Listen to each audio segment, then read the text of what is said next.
O que aconteceu com as ações da M Dias e também da queridinha Engie? As duas, na verdade, são queridinhas, né? É o que eu vou contar para você, se elas ainda são ações top, se é cilada, porque elas divulgaram os resultados mais atualizados aí do segundo trimestre de 2021, muita novidade, muita coisa interessante para você saber, caso você seja acionista de uma dessas duas ou tenha interesse nessas empresas. Logo de cara, você já viu que a coisa foi um pouco diferente, né? O lucro da Engie caiu 58% no segundo trimestre e a M Dias, pior, pode ter ficado para trás, mas no caso da M Dias não é unanimidade, mas as duas fazem parte ali do hall, né, do book de empresas que os buy and holders, os investidores de longo prazo, gostam bastante, porque apresentaram resultados um pouco distintos do que a gente está acostumado a ver nos últimos tempos. A gente sempre tem como benchmark o índice Bovespa. Em 2021 ele está subindo ali na casa de 1,5%, como você está vendo aqui na tela, deixei destacado em amarelo para você. Quando a gente compara com essas duas empresas, cara, a Engie nesse mesmo período está caindo 13,7% e a M Dias também está caindo ali na casa dos 5%. Então você vê que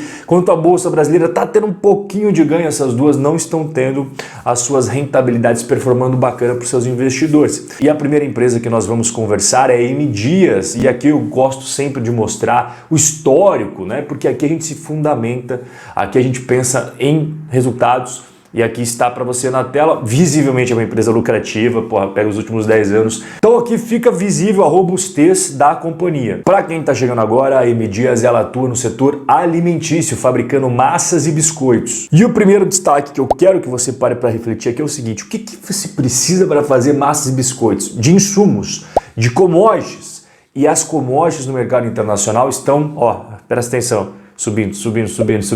E os resultados recentes da M Dias estão sendo diretamente impactados pela alta do preço das commodities aí no mercado internacional. Dá uma olhada no preço do trigo, que é o principal insumo utilizado pela M Dias. Esse gráfico ele vai ali de mais ou menos 2017 até 2021. Cara, olha o crescimento do preço. Você vê aqui na casa dos $400, hoje quase chegamos ao dobro do preço do que era alguns anos atrás. E vale lembrar também, pessoal, que esse aumento de preços não é apenas nas commodities agrícolas não, viu? Os consumidores brasileiros também estão percebendo aumento de preços na hora que eles vão no mercado comprar outros itens que são necessários também para você viver. Você sabe que a inflação brasileira está crescendo a cada mês que passa. E isso impacta diretamente no quanto que o consumidor da M Dias aceita de crescimento, aceita de repasse, de aumento de preços nos biscoitos e massas da própria companhia. Aqui na tela você está vendo a inflação oficial do Brasil, né?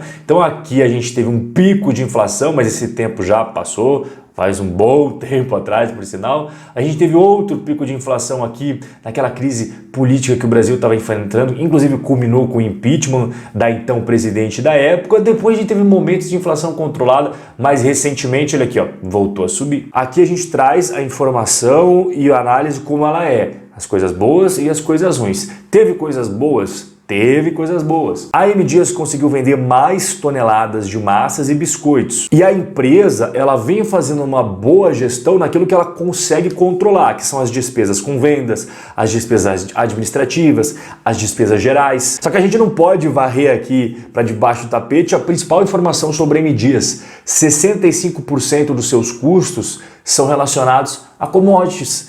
E a principal commodity é o trigo. Acabei de mostrar para você o gráfico. E sabe que tem um negócio que as empresas americanas sempre utilizam e no Brasil está começando a ficar cada vez mais comum, que é a recompra de ações. O Conselho de Administração da M Dias falou que aprovou uma recompra nova de ações que permite comprar até 10% das ações em circulação no mercado. Isso dá mais ou menos ali 6.200.000 ações com o ticker MDIA3. Mas vamos para os gráficos do resultado que você vai compreender bem toda essa situação que eu acabei de explicar para você. Aqui na esquerda a receita líquida, ó, tá vendo que eu estou passando o cursor? Segundo trimestre de 2020 para o segundo trimestre de 2021, que está em azul, a receita líquida cresceu 5%. Pô, bacana. O preço médio por quilo, você está vendo aqui, ó, ele acabou subindo 25%. Só que o volume de vendas, e aqui está, claro, em 1.000 toneladas, né?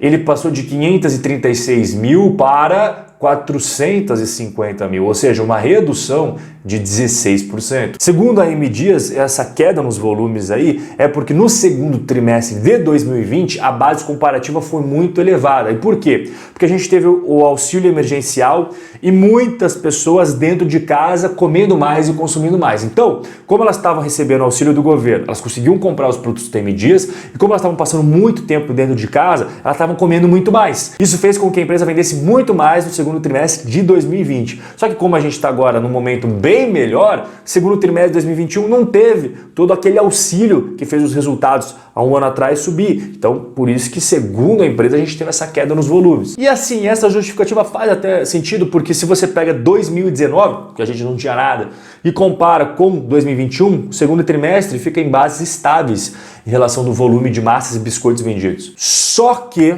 quando a gente pega um período um pouquinho maior, ou seja, os 6 meses iniciais de 2021 comparado com os 6 meses iniciais de 2020, é isso daqui que me chama a atenção. Eu até deixei destacado em amarelo porque a gente sempre tem que ser transparente e ver as coisas como elas são. Então, primeira coisa, receita líquida, meio que está estável, tá vendo? É o primeiro tópico aqui, ó, receita líquida tem uma queda de 1,5%, mas o que está destacado em amarelo é que você tem que prestar atenção. O volume de vendas de biscoitos caiu 19% nesse período analisado.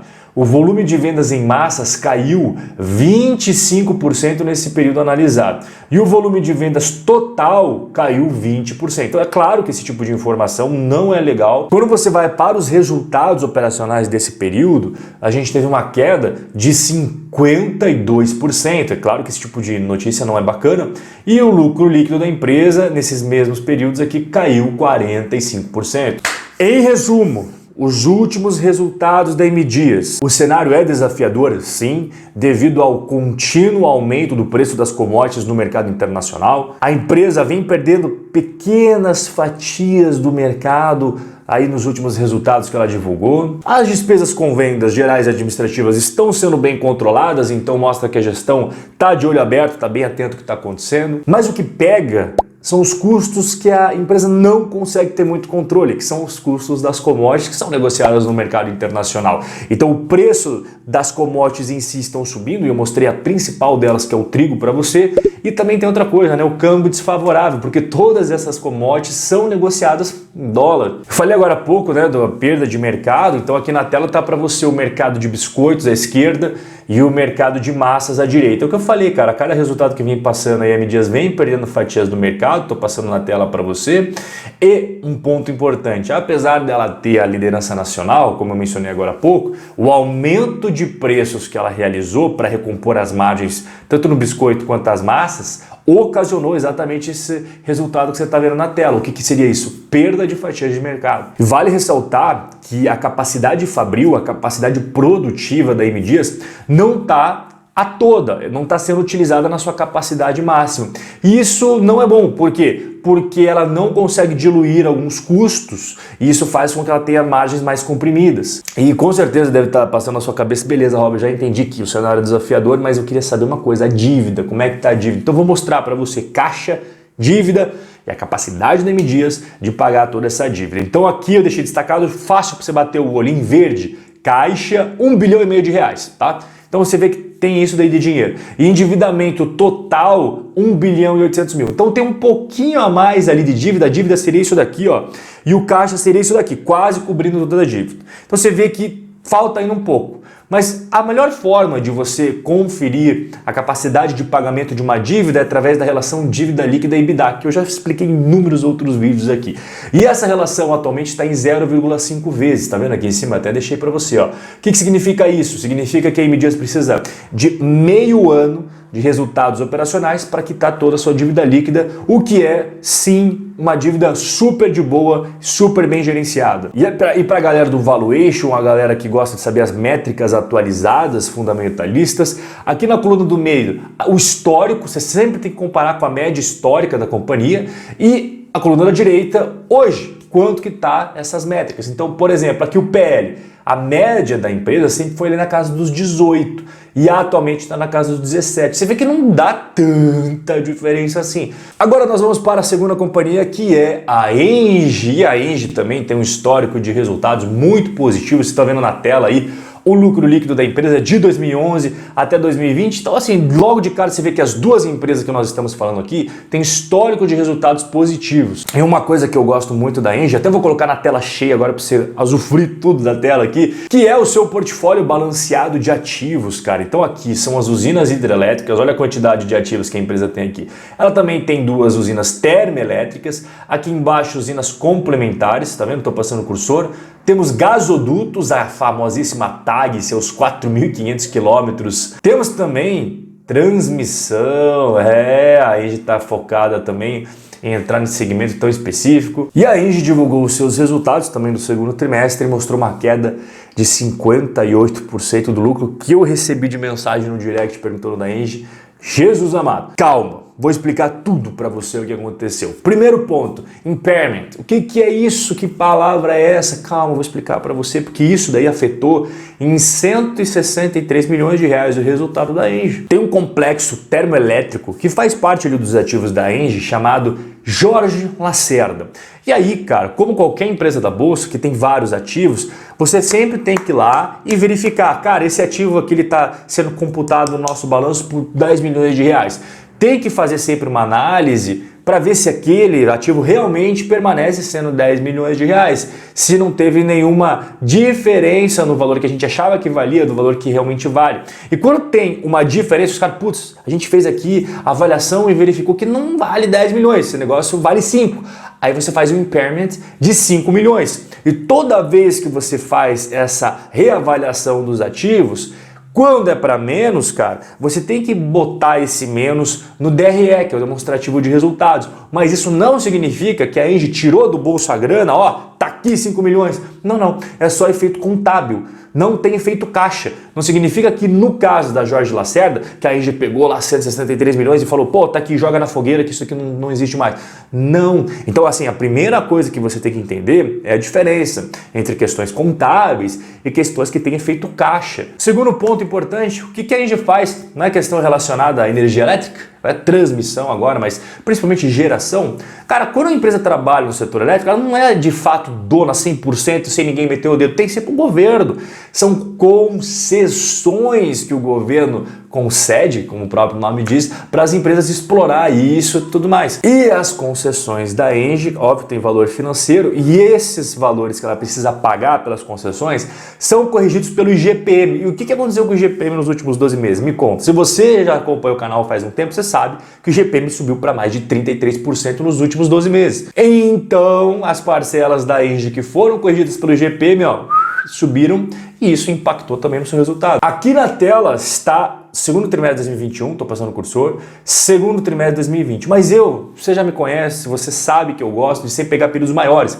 Por exemplo, aqui no caso eu gosto de pegar os 6 meses iniciais de 2021 com os 6 meses iniciais de 2020. Nesse caso, a receita líquida teria subido quase 21%, o EBITDA ajustado, que você exclui os não recorrentes, acabei de dar exemplo de não recorrente para você, impairment, né? Você exclui os não recorrentes para o bem e para o mal, que às vezes tem não recorrentes que adicionam bastante coisa boa para o seu resultado. Então a gente deixa ajustado, os resultados operacionais cresceriam 23%, só que o lucro líquido cairia 33%. Por que o lucro líquido caiu tanto? Porque o lucro líquido não é ajustado, é só o lucro líquido. Os resultados ajustados, o EBITDA, esse sim está crescendo. E para você ver a diferença que faz o resultado ajustado para o resultado normalzão, eu vou quantificar para você o impacto desses não recorrentes no resultado da Engie. Devido à alta do IGPM, que eu já expliquei para você, das concessões, esse valor aí foi de 223 milhões de reais. As dívidas que ela teve que pagar foi de 231 milhões de reais. E por quê? Porque as dívidas da Engie são atreladas não ao IGPM, mas ao IPCA. O IPCA não subiu 33%, mas cara, ele está triscando ali a casa dos 9%. E já que a gente falou de dívida, vamos ver como é que está a dívida atualizada, a capacidade de pagamento. Isso é muito importante você acompanhar. Tá aqui na tela para você. Então vamos lá. Isso daqui que você está vendo, ó, tá vendo aqui? Eu estou passando o cursor. É caixa equivalente de caixa. A grana mesmo fácil de ser utilizada pela empresa. 5 bilhões de reais. Perfeito. Aí quando a gente pega todo esse azul escuro aqui, ó, é a dívida da companhia toda. Quase 18 bilhões e 500 milhões. Beleza. Já expliquei agora de M Dias qual que é o indicador que você deve utilizar. Dívida líquida, EBITDA. Então a gente pega toda essa dívida bruta aqui, que eu estou passando o cursor, subtrai quanto que a empresa tem em caixa, equivalente de caixa, e ver quanto tempo de resultados operacionais você precisaria para pagar a dívida. E para você encontrar esse indicador, seria o roxo aqui, ó, dívida líquida EBITDA dos últimos 12 meses. E como é que está o indicador roxo na tela? Atualmente, 1,9. O que significa isso daqui? Que a empresa precisa de quase 2 anos de resultados operacionais para quitar toda a sua dívida líquida. E para a galera das continhas, aqui está, né, como eu já expliquei agora há pouco na M Dias, então o dividend yield da empresa já foi maior em outros períodos, você vê que está abaixo da média, mas em relação ao PL está ligeiramente abaixo do histórico, e aqui embaixo o preço e o valor patrimonial que você está vendo. Comecei a investir na Bolsa Brasileira em 2013 e passados aí 8 anos,